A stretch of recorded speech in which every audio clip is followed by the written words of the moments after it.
بسم اللہ الرحمن الرحیم تسبح لہ السماوات السبع والارض ومن فیہن وان من شیء الا یسبح بحمدہ ولکن لا تفقہون تسبیحہم انہ کان حلیما غفورا۔ عزیزان محترم، سورہ بنی اسرائیل قرآن مجید کا 17واں سورہ ہے اور اس سورے کی 46ویں آیت کی تلاوت کا شرف حاصل کیا گیا۔ اس آیہ مبارکہ میں پروردگار عالم نے یہ ارشاد فرمایا کہ تسبح لہ السماوات السبع، اللہ کی بارگاہ میں ساتوں آسمان ہدیہ تسبیح پیش کر رہے ہیں۔ ساتوں آسمان اللہ کی تسبیح کر رہے ہیں۔ والارض، زمین بھی اللہ کی تسبیح میں مشغول ہے۔ ومن فیہن، اور آسمانوں میں اور زمین میں جو کچھ بھی ہے وہ سب کا سب اللہ کی تسبیح میں مشغول ہے۔ وَإِن مِّن شَيْءٍ إِلَّا يُسَبِّحُ بِحَمْدِهِ، اور کائنات کی کوئی شے ایسی نہیں ہے جو اللہ کی حمد کے ساتھ اس کی تسبیح نہ کر رہی ہو۔ وَلَٰكِن لَا تَفْقَهُونَ تَسْبِيحَهُمْ، لیکن تم ان کی تسبیح کو سمجھنے سے عاجز اور قاصر ہو۔ إِنَّهُ كَانَ حَلِيمًا غَفُورًا، اللہ صاحب حلم بھی ہے اور اللہ صاحب مغفرت بھی ہے۔ قبل اس کے کہ میں اپنے محترم سننے والوں کو اس آیہ مبارکہ کی طرف متوجہ کروں، یہ عرض کر دینا ضروری سمجھتا ہوں کہ کسی منزل فکر پر میں یہ بتلا چکا ہوں کہ قرآن مجید نے تسبیح کا تذکرہ کثرت کے ساتھ کیا، بار بار کیا۔ تسبیح کرو، کائنات اللہ کی تسبیح کر رہی ہے، آسمان و زمین کی کوئی شے ایسی نہیں ہے جو خدا کی تسبیح میں مشغول نہ ہو، بار بار تذکرہ ہوا۔ لیکن 7 مقامات پر پروردگار عالم نے سوروں کا آغاز ہی تسبیح سے کیا۔ 3 سورے ہیں جن کو پروردگار نے شروع کیا بسم اللہ الرحمن الرحیم، سبح للہ ما فی السماوات و ما فی الارض وہو العزیز الحکیم، سورہ حدید، سورہ حشر اور سورہ صف۔ کائنات کا ذرہ ذرہ، زمین و آسمان کی ہر شے اللہ کی تسبیح کر چکی۔ سبحہ صیغہ ماضی ہے، اللہ کی تسبیح کی کائنات کے ذرے ذرے نے۔ تو 3 سورے صیغہ ماضی کے ساتھ آئے کہ اللہ کی تسبیح کی کائنات کے ذرے ذرے نے، اور 2 سورے صیغہ مضارع کے ساتھ آئے، یسبح للہ ما فی السماوات و ما فی الارض الملک القدوس العزیز الحکیم، کائنات کا ذرہ ذرہ اللہ کی تسبیح کر رہا ہے اور کرتا رہے گا، یعنی تینوں زمانوں کو محیط کیا، ماضی، حال، مستقبل۔ تو 3 سورے صیغہ ماضی سے، 2 سورے صیغہ مضارع سے، اور اب ایک سورہ مصدر سے، تسبیح کے مصدر سے، سورہ بنی اسرائیل، جس کی آیت کی تلاوت کا شرف میں نے حاصل کیا۔ بسم اللہ الرحمن الرحیم، سبحان الذی اسریٰ بعبدہ لیلا من المسجد الحرام الی المسجد الاقصی۔ بے عیب ہے وہ ذات، سبحان کے معنی بے عیب، بے عیب ہے وہ ذات جو لے گئی اپنے بندے کو مسجد الحرام سے مسجد اقصی تک۔ تو اب یہ 6 سورے ہو گئے۔ 7واں سورہ جو تسبیح سے شروع ہوا وہ ہے سورہ اعلیٰ، بسم اللہ الرحمن الرحیم، سبح اسم ربک الاعلیٰ، حبیب اپنے رب اعلیٰ کے نام کی تسبیح کرو۔ تو اتنی اہمیت ہے تسبیح کی کہ 7 سورے پروردگار عالم نے لفظ تسبیح سے اور اس کے مشتقات سے شروع فرمائے۔ یہ ہے اہمیت تسبیح کی۔ اور مختلف مقامات پر بڑے عجیب عجیب انداز سے پروردگار عالم نے تسبیح پہ گفتگو فرمائی۔ سورہ نور 26واں سورہ ہے قرآن کا، اور اس سورے کی 41واں آیت، 26واں سورہ 41ویں آیت، الم تر ان اللہ یسبح لہ من فی السماوات والارض والطیر صافات کل قد علم صلاتہ وتسبیحہ۔ کیا تم نے نہیں دیکھا حبیب؟ اب یہ خطاب پیغمبر اکرم سے، الم تر ان اللہ یسبح لہ من فی السماوات والارض، حبیب کیا تم نے نہیں دیکھا کہ آسمانوں میں جو کچھ ہے وہ اللہ کی تسبیح میں مشغول ہے، زمین میں جو کچھ ہے وہ اللہ کی تسبیح میں مشغول ہے۔ یہ جو پرندے اپنے پروں کو پھیلائے ہوئے فضاؤں کے اندر گھوم رہے ہیں اللہ کی تسبیح میں مشغول ہیں۔ کل قد علم صلاتہ و تسبیحہ، اور کائنات کا ذرہ ذرہ اپنے طریقہ نماز سے بھی واقف ہے اور اپنے طریقہ تسبیح سے بھی واقف ہے۔ اب اگر میرے محترم سننے والے توجہ فرمائیں تو آیت کا تیور یہ ہے، الم ترى، حبیب کیا تم نے کائنات کے ذرے ذرے کو تسبیح کرتے ہوئے نہیں دیکھا؟ یہ نہیں دیکھا کا جو سوال ہے نا، یہ اس وقت کیا جاتا ہے جب یقین ہو جائے کہ جس شخص سے پوچھا جا رہا ہے وہ دیکھ چکا ہے۔ اب میں آپ کی خدمت میں عرض کروں کہ بھائی کیا آپ نے نہیں دیکھا کہ سڑک پر ٹریفک بہت زیادہ تھا؟ تو کیا آپ نے نہیں دیکھا اس جملے میں یہ بات پوشیدہ ہے کہ آپ دیکھ چکے ہیں؟ تو پروردگار عالم کا اپنے حبیب کو یہ مخاطب کر کے کہنا کہ حبیب کیا تو نے نہیں دیکھا کہ کائنات کا ذرہ ذرہ اللہ کی تسبیح میں مشغول ہے، یہ جملہ بتلا رہا ہے کہ ہماری نگاہ کائنات کی تسبیح کو دیکھ سکے یا نہ دیکھ سکے، نگاہ محمد کائنات کے ہر ذرے کی تسبیح کو دیکھ چکی ہے۔ تو ذرہ ذرہ ذرہ اس کائنات کا اللہ کی تسبیح میں مشغول ہے۔ بھائی تسبیح ہے کیا؟ یہ جو بار بار لفظ تسبیح آ رہا ہے تو تسبیح کے معنی کیا ہے؟ اب میں کیسے عرض کروں کہ جو سورے شروع ہو رہے ہیں لفظ تسبیح سے، ان سوروں میں ابھی میں کہہ کے گیا کہ یسبح للہ ما فی السماوات و ما فی الارض، کائنات کا ذرہ ذرہ اللہ کی تسبیح کر رہا ہے۔ تو تسبیح کس کی؟ اللہ کی۔ اور سورہ اعلیٰ میں کیا ہے؟ بسم اللہ الرحمن الرحیم، سبح اسم ربک الاعلیٰ، حبیب اپنے رب اعلیٰ کے نام کی تسبیح کرو۔ تو کہیں ذات کی تسبیح کا تذکرہ ہے اور کہیں نام کی تسبیح کا تذکرہ ہے۔ اب یہ ایک رخ ہے فہم قرآن کا۔ دیکھیے لفظ تبارکہ، بسم اللہ الرحمن الرحیم، تبارک الذی، سورہ فرقان کی پہلی آیت ہے، 25واں سورہ ہے۔ تبارک الذی نزل الفرقان علی عبدہ لیکون للعالمین نذیرا، اللہ بابرکت ہے۔ تبارک الذی، اللہ بابرکت ہے، اسے ذہن میں رکھیں۔ سورہ مومنون، فتبارک اللہ احسن الخالقین، اللہ بابرکت ہے۔ اور اب اسی قرآن مجید میں سورہ رحمان کی 78ویں آیت میں ارشاد فرمایا، تبارک اسم ربک ذی الجلال والاکرام، اللہ کا اسم بابرکت ہے، اللہ کا اسم مبارک ہے۔ تو اسی طریقے سے ذات مبارک، اسم مبارک، ذات کی تسبیح کرو اور اسم کی تسبیح کرو۔ اب مفسرین نے سوچنا شروع کیا کہ بھائی قرآن مجید تو یہ کہتا ہے کہ اللہ کی تسبیح کرو، اللہ کی تسبیح کرو، اللہ کی تسبیح کرو، یہ ایک مقام کے اوپر جو آ گیا کہ اللہ کے نام کی تسبیح کرو، تو نام سے مراد کیا ہے؟ تو کچھ لوگوں کا خیال یہ ہوا کہ غالباً مراد ذات ہی ہے، لیکن پروردگار نے اس جملے کو خوبصورت اور حسین بنانے کے لیے لفظ اسم کا اضافہ کیا۔ لیکن آپ جانتے ہیں کہ میں اس بات کا قائل نہیں ہوں کہ صرف حسن کلام کے لیے اور جملے کی زینت کے لیے پروردگار کسی لفظ کا غیر ضروری طور پہ اضافہ کرے۔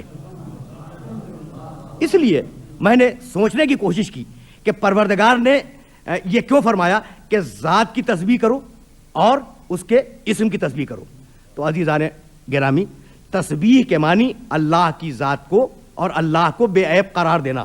دو ہی تو طریقے ہو سکتے ہیں نا بے عیب قرار دینے کے، یا انسان دل سے اسے بے عیب قرار دے یا انسان زبان سے اسے بے عیب قرار دے، یعنی یا تو دل سے تسبیح کرے گا یا زبان سے تسبیح کرے گا۔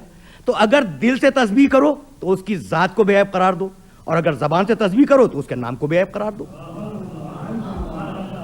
تو اس طریقے سے پروردگار عالم نے اسم اور مسمہ کی بحث ختم کی کہ نام ذات سے الگ نہیں ہے اور ذات نام سے الگ نہیں ہے۔ جتنی بے عیب اس کی ذات ہے اتنے ہی بے عیب اس کے اسماء حسنہ ہیں۔ تو اب اگر میں یہ بات واضح کر سکا تو میں پھر واپس جا رہا ہوں اس آیہ مبارکہ کی طرف جسے میں نے سرنامہ کلام میں آپ کی خدمت میں عرض کیا۔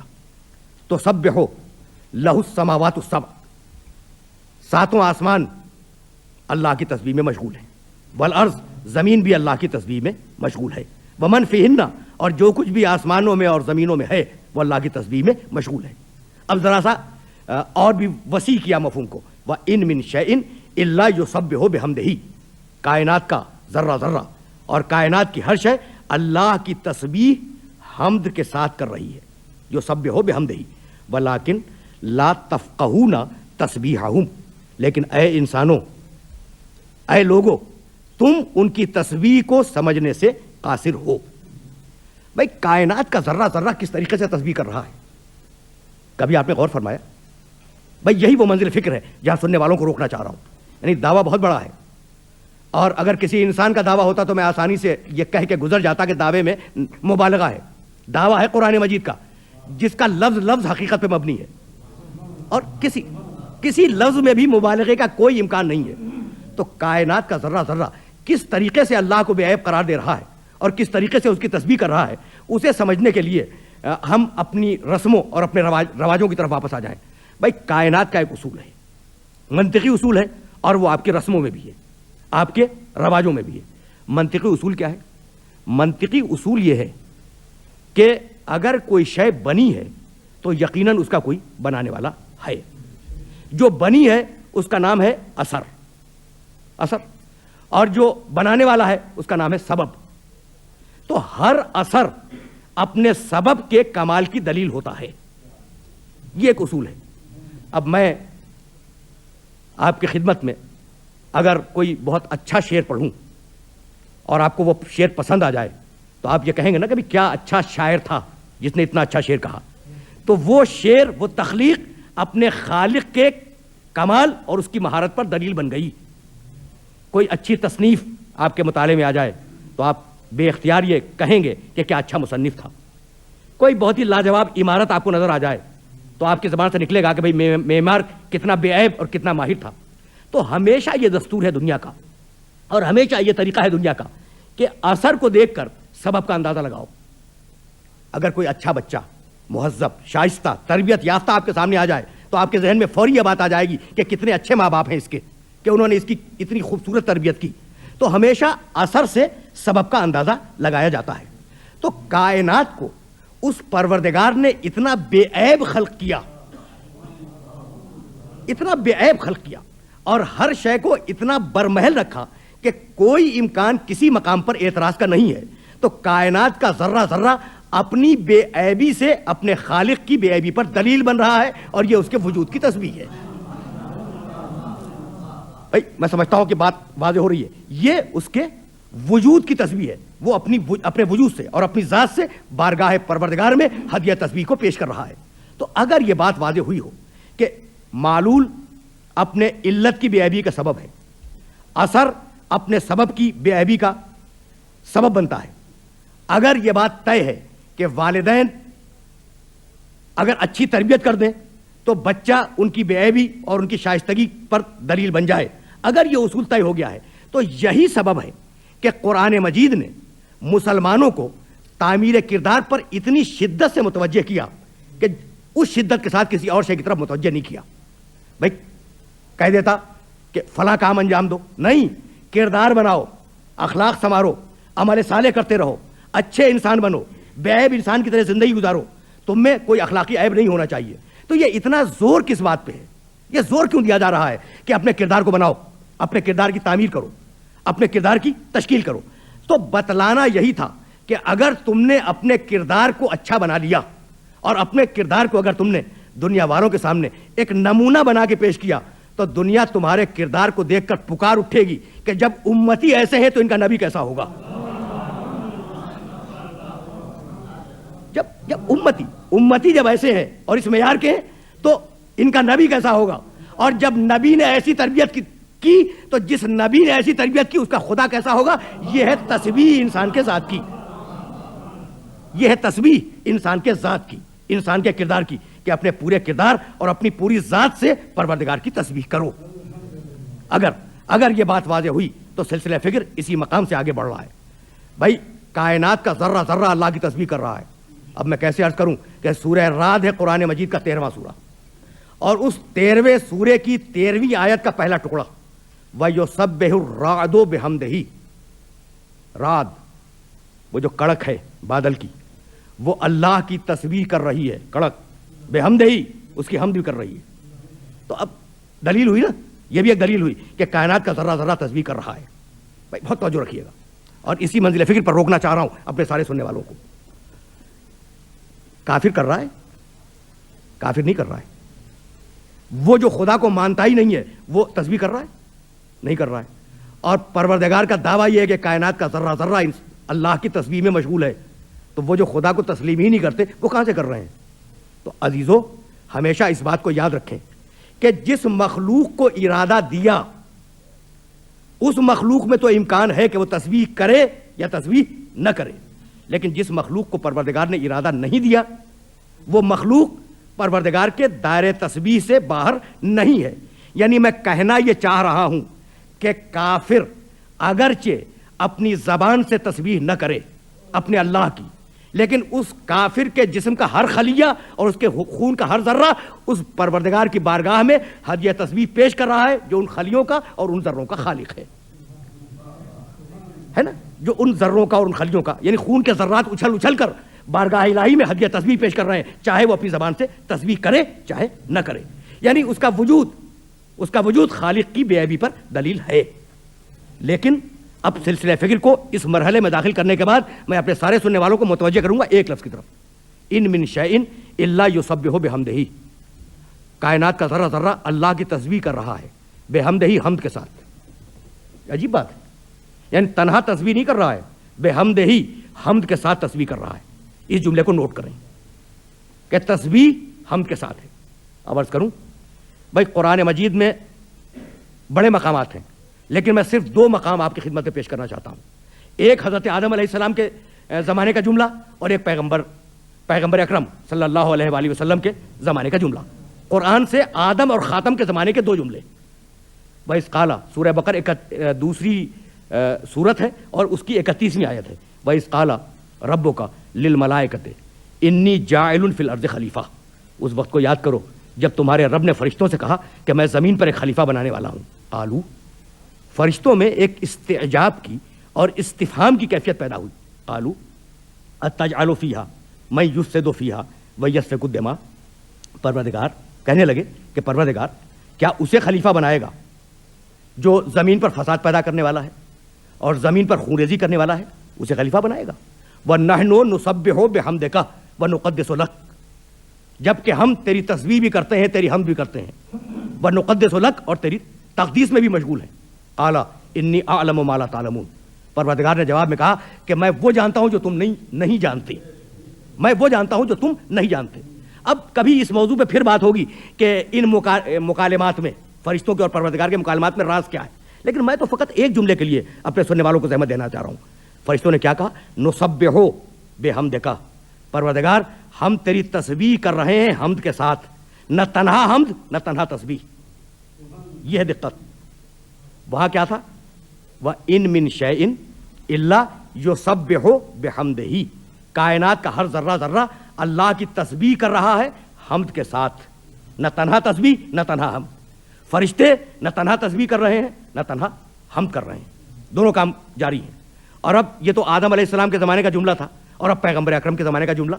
پورا سورہ نصر، چھوٹا سا سورہ ہے، بسم اللہ الرحمن الرحیم. اذا جاء نصر اللہ والفتح ورأیت الناس یدخلون فی دین اللہ افواجا فسبح بحمد ربک. سبح بحمد ربک واستغفرہ انہ کان توابا. جب اللہ کی نصرت آ جائے اور فتح آ جائے، اذا جاء نصر اللہ والفتح، جب نصرت خدا اور فتح آ جائے، ورأیت الناس یدخلون فی دین اللہ افواجا، اور حبیب جب تو دیکھ لے کہ لوگ اللہ کے دین میں فوج در فوج داخل ہو رہے ہیں، فسبح بحمد ربک، تو حبیب تسبیح کر اپنے رب کی حمد کے ساتھ، نہ تنہا تسبیح نہ تنہا حمد. تو اب آخر کلام میں فقط ایک جملہ عرض کرنا چاہ رہا ہوں کہ بھائی اہمیت تسبیح کی یہ ہے کہ فسبح بحمد ربک، تسبیح کرو حمد کے ساتھ، واستغفرہ، اور پروردگار کی بارگاہ میں استغفار کرو. خدا کی قسم اس سے بہتر فارمولہ استغفار کا اور دعاؤں کو قبول کروانے کا ممکن نہیں ہے جو اس آیہ مبارکہ میں موجود ہے. فسبح بحمد ربک واستغفرہ. پہلے پروردگار کی بے عیبی کا اعلان کرو. جب پروردگار کی بے عیبی کا اعلان کر لو تو اس کی حمد کرو، اور جب حمد کر کے اسے راضی کر لو، تو اب استغفار کرو. تو چونکہ اس کی رضا تم سے قریب آ گئی ہے تو اب تمہاری مغفرت کا امکان پایا جاتا ہے. بھائی اس بات کو ذرا سا میں اور واضح کر دوں تاکہ یہ بات آپ کے سامنے کھل کر آ جائے. سورہ صافات 37واں سورہ ہے قرآن مجید کا, اور اس سورے میں پروردگار نے کہا کہ ایک مچھلی نے یونس کو نگل لیا, ایک مچھلی نے یونس کو نگل لیا. فلولا انہو کانا من المسبحین للبث فی بطنہ الی یوم یبعثون. اب دیکھیے گا کتنا عجیب و غریب جملہ ہے. اگر ترجمہ کر رہا ہوں آیت کا, فلولا انہو کانا من المسبحین, اگر وہ یونس تسبیح کرنے والوں میں شامل نہ ہوتا. عظمت دیکھیں تسبیح کی. اگر وہ یونس تسبیح کرنے والوں میں شامل نہ ہوتا تو کیا ہوتا؟ لبث فی بطنہ الی یوم یبعثون, تو قیامت تک اسی مچھلی کے پیٹ میں رہتا. تسبیح نے یونس کو بچا لیا. کتنی عظیم ہے تسبیح, اللہ کی تسبیح کتنی عظیم ہے. تسبیح نے یونس کو مچھلی کے پیٹ سے بچا لیا اور پھر دنیا میں واپس پہنچا دیا. یہ ہے کمال تسبیح کا. اب وہ تسبیح کیا تھی یونس کی؟ گفتگو تمام ہو گئی. اب وہ یونس کی تسبیح کیا تھی؟ تو دوسری منزل فکر پر پروردگار عالم نے یونس کی تسبیح بتلائی. لا الہ الا انت سبحانک انی کنت من الظالمین. بھائی عجیب و غریب مرحلہ فکر ہے. اب دیکھیے یہ تسبیح اگر سمجھ میں آ گئی تو میں سمجھوں گا کہ میرا آج کا پیغام مکمل ہوا اور میری گفتگو تمام ہو گئی. لا الہ الا انت, پروردگار کوئی معبود نہیں ہے, فقط تو معبود ہے. سبحانک, اور پروردگار تو ہر عیب سے پاک ہے. انی کنت من الظالمین, اور پروردگار میں واقعاً ظالموں میں تھا اور مجھ سے ظلم ہو گیا. قرآن کہتا ہے اس آیت کے بعد پروردگار کے جملوں کو کوٹ کیا قرآن مجید نے کہ ہم نے یونس کو غم سے نجات دے دی, ہم نے یونس کو بچا لیا, ہم نے یونس کو نجات دے دی غم سے, اور ہم نے یونس کو بچا لیا. بھائی فارمولہ کیا ہے, کس بنیاد پہ نجات دے دی؟ لا الہ, پہلے سارے باطل خداؤں کی نفی کرو. الا انت, پھر اس کی بارگاہ میں ہدیہ عبودیت اور ہدیہ بندگی پیش کرو. سبحانک, پھر اس کو ہر عیب سے مبرہ قرار دو. جب 3 مرحلوں سے گزر لو تو پھر کہو انی کنت من الظالمین, پروردگار میری دعا کو قبول کر لے اور میری توبہ کو قبول کر لے. تو اگر ان 3 مرحلوں سے گزر کر تم اس کی بارگاہ میں جاؤ گے تو تمہاری دعا کا اور تمہاری توبہ کا قبول ہونا حتمی اور یقینی بن جائے گا. وآخر دعوانا ان الحمد للہ رب العالمین.